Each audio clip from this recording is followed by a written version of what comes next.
દાખલા સુધી જોયા હતા. છઠ્ઠો દાખલો આપણે લાસ્ટમાં કરશું. હવે આપણે જોઈએ દાખલા નંબર 7. દાખલા નંબર 7 માં છે જો cot θ બરાબર 7/8 હોય તો આટલું અને બીજો એનો પાર્ટ આપેલો છે cot સ્ક્વેર θ. એટલું તમારે શોધવાનું છે. પહેલા તો આપણે કાટકોણ ત્રિકોણ બનાવીએ. તો કાટકોણ ત્રિકોણમાં આ તમારો કાટકોણ θ આપેલો છે એટલે હું નામ આ રીતે આપી દઉં a b અને c. એને તરીકે હું θ લઈ લઉં. આનું આપ્યું હોય તો તમને ઈઝી રહેશે એટલે આપણે ઉપર θ લઈ લઈએ. cot θ બરાબર 7/8 આપેલું છે તો અહીંયા આપણે લખીએ cot θ બરાબર 7/8. તો cot θ નું સૂત્ર શું હતું? તો કે પાસેની બાજુ છેદમાં સામેની બાજુ. cot θ કોનું વ્યસ્ત? tan નું વ્યસ્ત. તો tan નું હતું સામેની બાજુ છેદમાં પાસેની બાજુ. એનું વ્યસ્ત એટલે પાસેની બાજુ છેદમાં સામેની બાજુ. હવે આપણે જોઈએ અહીંયા પાસેની બાજુ. તો પાસેની બાજુ અહીંયા કઈ છે? તો કે પાસેની બાજુ 7 છે. તો એ ખૂણાની પાસેની બાજુ એટલે આ કેટલી છે? 7 અને સામેની બાજુ 8 એટલે આની સામેની બાજુ આવશે આ 8. હવે તમારે શું શોધવાનું છે? અહીંયા AC તમારે શોધવાનું છે. તો AC માટે આપણે કાટકોણ ત્રિકોણનું સૂત્ર મૂકી દઈએ. તો શું થશે? અહીંયા AC નો વર્ગ બરાબર શું થશે? AB નો વર્ગ પ્લસ BC નો વર્ગ. AC નો વર્ગ તમારે શોધવાનો છે. તો AC નો વર્ગ બરાબર AB નો વર્ગ. તો AB નો વર્ગ એટલે કોનો વર્ગ થશે? 7 નો વર્ગ પ્લસ BC નો વર્ગ. તો BC નો વર્ગ એટલે કોનો વર્ગ થશે? 8 નો વર્ગ. તો શું થાય અહીંયા? AC નો વર્ગ 7 નો વર્ગ કેટલો થાય? 49 પ્લસ 8 નો વર્ગ કેટલો થશે? અહીંયા 64. સરવાળો કરો તો અહીંયા શું થશે? AC નો વર્ગ બરાબર 9 ને 4 કેટલા થશે? 13. 13 નો તગડો વધી 1 કેટલા થશે? 4 5 5 ને 6 11 એટલે કેટલા આવશે? 113. માટે તમને મળશે અહીંયા AC બરાબર વર્ગમૂળમાં 113 કારણ કે 113 નું વર્ગમૂળ શક્ય નથી. એટલે આ તમને મળી ગયો AC. તો AC કેટલો મળ્યો? અહીંયા વર્ગમૂળમાં 113. હવે તમારે પહેલો પાર્ટ આ શોધવાનો છે. તો પહેલો પાર્ટ છે ને પહેલા લખી નાખીએ. તો શું આપેલું છે પહેલો part? 1 plus sin theta 1 plus sin theta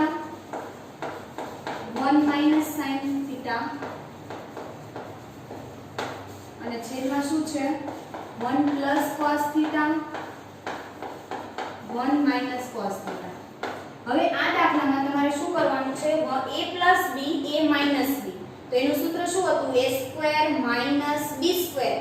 તો a square એટલે a minus b square. b square એટલે શું થશે? 1 minus sin square theta છેદમાં 1 plus cos theta 1 minus cos theta એટલે શું થશે? 1 minus cos square theta. Okay, મૂકી દઈએ કિંમત. તો 1 minus sin square theta છે. પહેલા sin theta શોધીએ. તો sin theta નું સૂત્ર શું હતું? સામેની બાજુ છેદમાં કર્ણ. તો સામેની બાજુ કેટલી છે? BC. BC કેટલી છે? 8 છેદમાં વર્ગમૂળમાં 113 અને આખાનો શું થાય? વર્ગ. ઓકે, sin square theta છે એટલે sin theta 8 ના છેદમાં વર્ગમૂળમાં 13 થતું હતું એનો વર્ગ એટલે આવું થશે. હવે શું છે? BC એના પછી છે 1 minus cos square theta. તો cos theta શોધવું હોય તો એ ખૂણાને ધ્યાનમાં રાખીને cos theta નું સૂત્ર હતું પાસેની બાજુ છેદમાં કર્ણ. તો પાસેની બાજુ છે અહીંયા 7 છેદમાં કર્ણ હતો વર્ગમૂળમાં 113 અને એનું શું થશે? વર્ગ. આવું થશે. સાદું રૂપ આપી આપણે તો અહીંયા શું થશે? 1 minus 8 નો વર્ગ કેટલો થાય? 64 છેદમાં વર્ગમૂળમાં 113 એનો વર્ગ કેટલો થશે? ખાલી 113 થાય છેદમાં શું થશે? 1 minus 7 નો વર્ગ કેટલો થાય? 49 અને છેદમાં શું આવશે? વર્ગમૂળમાં 113 નો વર્ગ એટલે કેટલા આવશે? 113. 113 નો આપણે લસા લઈએ તો શું થાય? 113 અહીંયા આવશે એટલે શું થશે? અહીંયા 113 minus 64 છેદમાં 113 અંશનું થયું. છેદમાં લસા લઈએ તો 113 અહીંયા આવે એટલે શું થશે? અહીંયા 113 minus 49 અને છેદમાં આવશે અહીંયા 113. હવે આ દાખલામાં તમારે 113 માંથી તમારે 64 બાદ કરવાના છે.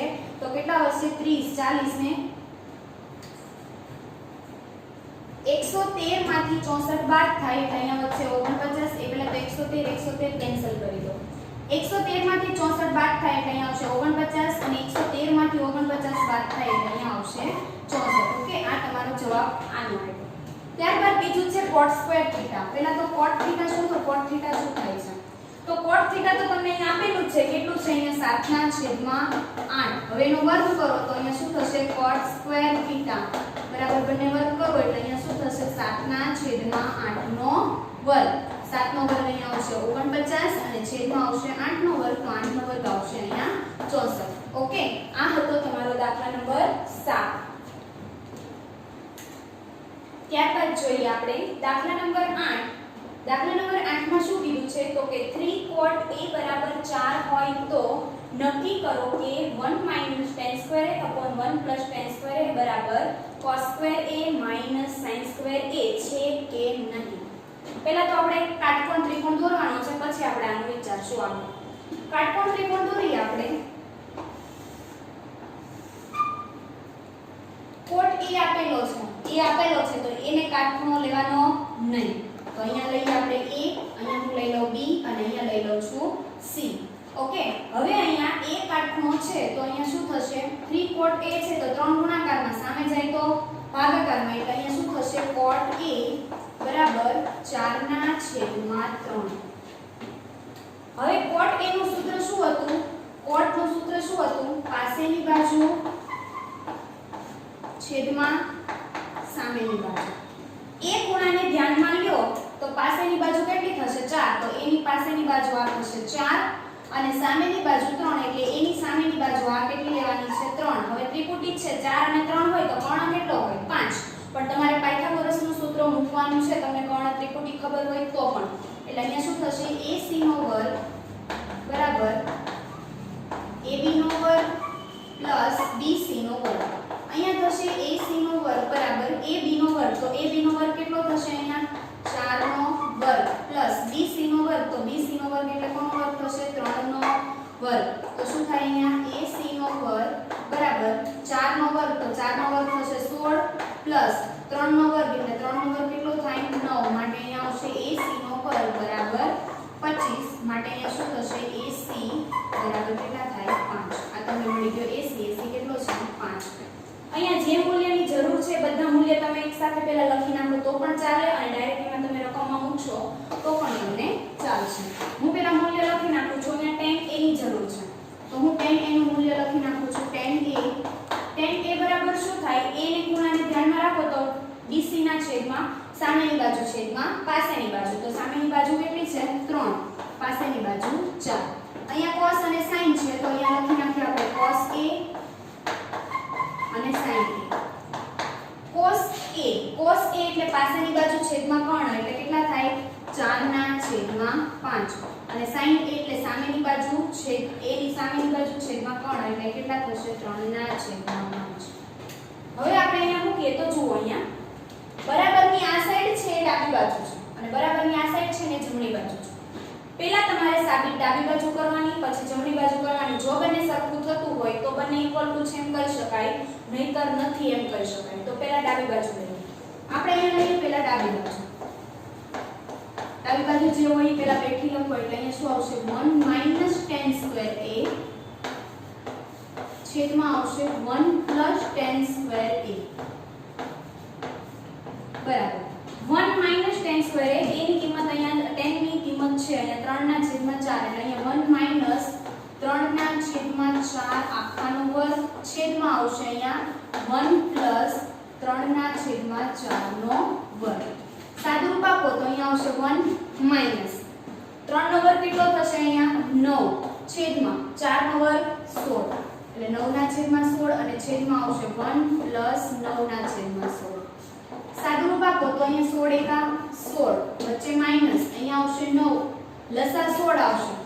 એ 16 લસા નીચે પણ 16 આવશે, બંને કેન્સલ થઈ જાય તો નીચે શું આવશે અહીંયા 16 + 9. 16 માંથી 9 બાદ થાય તો કેટલા વધશે અહીંયા 7 છેદમાં 16 અને 9, 16 ની અંદર 9 એડ કરશો તો કેટલા થશે અહીંયા 25. ઓકે, આ તમારો જવાબ આનો. ત્યારબાદ બીજી સંખ્યા છે cos square a - sin square a. તો મૂકીએ આપણે cos square a કઈ બાજુ છે આપણી જમણી બાજુ છે એટલે આપણે પહેલા લખવું પડશે જમણી બાજુ તો જમણી બાજુ બરાબર શું થશે cos square a minus sin square a